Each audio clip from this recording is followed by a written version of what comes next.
Hey guys, welcome back to some more AFK Arena. Today we're looking at the Awakened version of Chimera and what is coming up next, guys.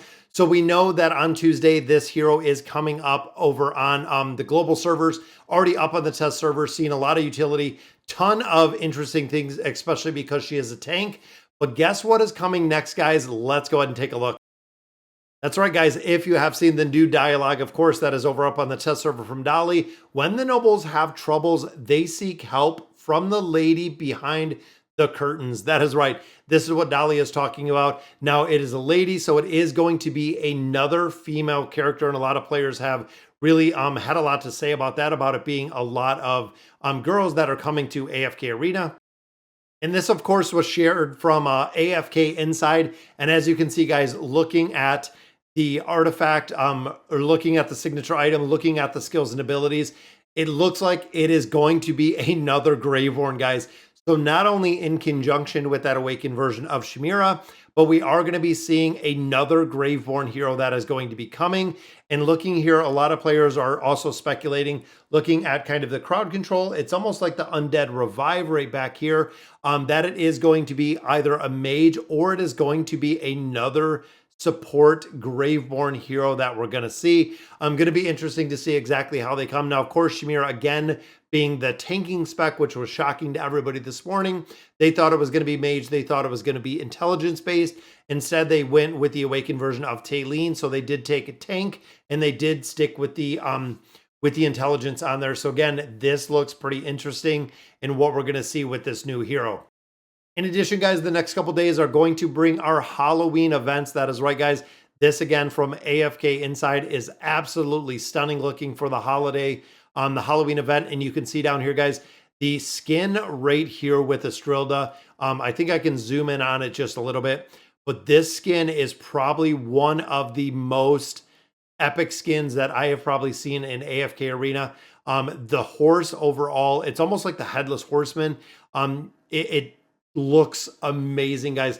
Even in combat, it's amazing. And I do like this free to play. Remember, this is the one that you are going to earn from the event.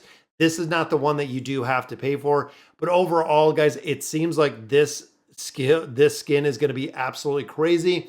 Now, it kind of sucks that we're not seeing Estrella used in so many different things.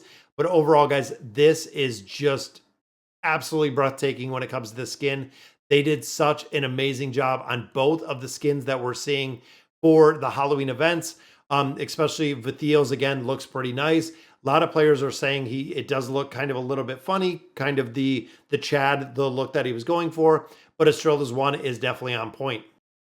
This, of course, is the big news, guys, the hero's probability out of different soul stones. So we know not too long ago, we got the Superb Elite Hero Soul Stones. Now with the addition of the new patch, we are getting Honorable Elite Hero Soul Stones. So they are adding a third or fourth stone, I think, at this point, because we still do have the rare stones in there. We have a lot of different variations. Now, one of the things to note, and it's something that I did note in the new video, is looking at the probability. Now, other heroes who starting is rare. Now, this gives you a 28% chance to pull all of the heroes that can only and are capped at legendary. So the ones that start at rare.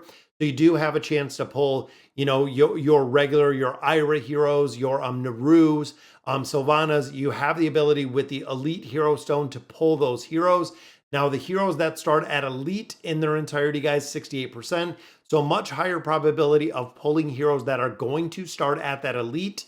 And then, of course, the Celestials and the Hypogeans is at 4%. So a pretty decent bump right there.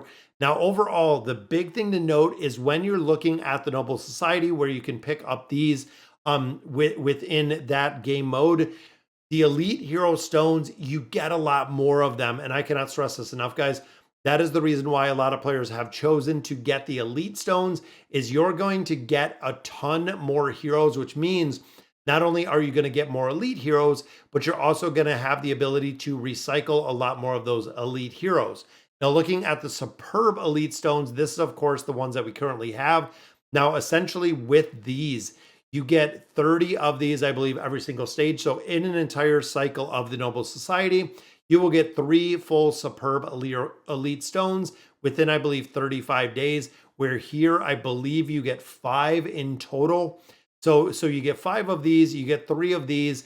I'm going through here, and again, they are eliminating the rare tier on these stones.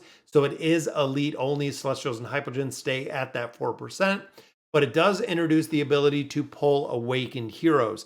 Now, out of all the stones that I've used in here, I've only seen 2 Awakened Heroes so far, which means the 2% probability is the same as a Stargazer. Very, very high. But then we get into the new stone, guys, which is the Honorable Elite Hero Soul Stone. You can see here the probability of pulling a hero goes to 88. So you do have a massive chance of pulling an elite hero, which is similar to this, which is similar to this. Celestials and Hypogeans now double to 8%. And then the Awakened Heroes do double to 4%. Now, with that being said, guys, you have to keep in mind of this one. Again, I believe we are getting 5 stones. It's either 5. I'd have to look exactly what it is. But this one, we are getting 3 stones. This one, you only get 1. That is right, guys. Through the course of 35 days, you get 10 pieces of it every time. When you go through the full iteration, you only get 1 full stone, which means you have an 88% probability to pull 1 single elite. Now, again, the Celestials and Hypogeans and the Awakened, this is doubled, this is doubled. However, looking at the Superb Stones, you're going to have 3 of them in there to pull. Now it is 2%, of course, each chance. Again, if you're looking for the Awakened Heroes, the Superb Elite Stone is really the only option. However, if you're just looking for the Celestials and the Hypogeans, pulling the Elite Hero Stone here, especially just to get a lot of food out of here, would be more beneficial because, again, I believe you're getting 5 of these, 3 of these, and 1 of these is the makeup that we do have in there. So again, getting 5 elites here where you'll probably get looking at 94%. 3 elites in here is mainly what we see, but then only getting 1 elite as you get further into the stones, guys. So you really have to map out your progression and see exactly what you want to build, where the stones are going to be super effective. And I like the comparison that AFK Insight did for this. Again, it doesn't take into account the number of stones you get. Me personally, I would rather have 5 elite heroes that I can utilize with the probability of getting the Celestials and the Hypogeans versus having, the 3 with the 4%, the same probability of getting them, but a chance at an Awakened Hero. And then, of course, this is only going to be 1 stone every 35 days, guys. So as they continue to scale, the probability or these percentages need to be a lot higher, in my opinion, to really make these stones well worth it. But all right, guys, so that'll do it for today's video. Let me know in the comments what you guys think. And as always, thank you guys for watching.